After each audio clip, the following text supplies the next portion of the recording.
So I really want to talk about self-doubt because that's something I personally am battling on a daily basis. A lot of people I know around me, like when they need to make a decision that I feel is pretty simple, pretty fucking easy. They have a lot of self-doubt with it, and I see it a lot of times holding a lot of people back, keeping a lot of people stagnant.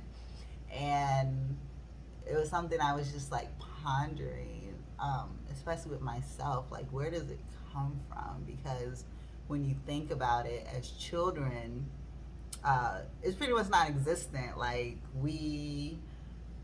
if we, when you ask a child what they want to be when they grow up, it's like instantly they know exactly what it is.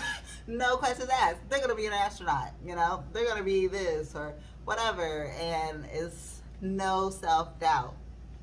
Even I remember if you like a boy or something, it's like, oh, that's gonna be my boyfriend.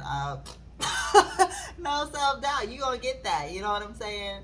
So it's like, okay, how does it, like, as we get older, all of a sudden we doubt ourselves like constantly about the most stupidest stuff.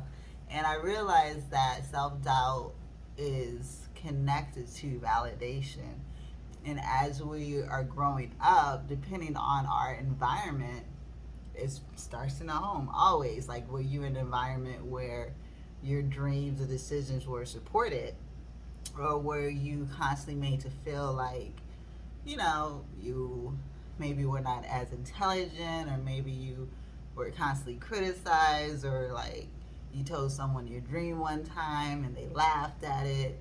And these little instances in life like really starts to break us down and really starts to make us question ourselves.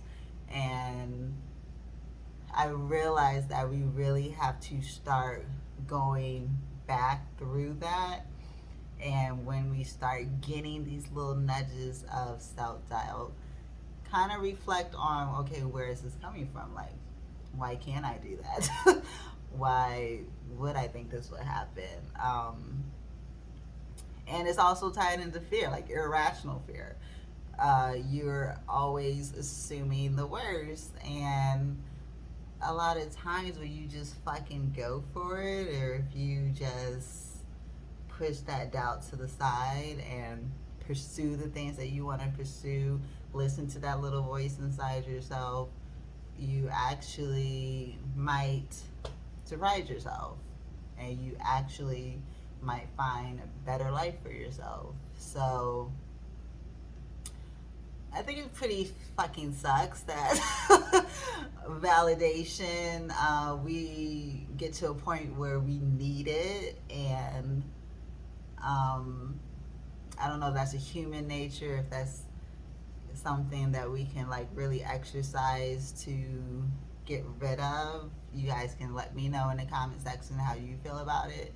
I know for me, yes, the self validation is nice. The validation from other people is nice, I will admit, but I am getting to the point where it's kind of like I'm starting to look at myself. I'm starting to listen to myself and my inner voice, and being in the seat of self, and knowing if someone puts down an idea, a dream, or whatever, I know now that it's like a projection of where they're at. It has nothing to do with me. And I can achieve anything that I want to achieve, and I can do anything I want to do. For me, it's mostly about, I still want to be very cautious about like how I go about things, because I never want to go about things in a manner that would, just not be right. So I am always trying to make sure I'm going about things correctly and properly. And that might make certain situations take longer than normal, but that's what I know I need to do. So let me know, how do you deal with self-doubt? Do you talk yourself out of it? Or are there affirmations that you say to yourself to help get rid of it? Because that's also a very powerful tool. And yeah, so hit me up in the comments.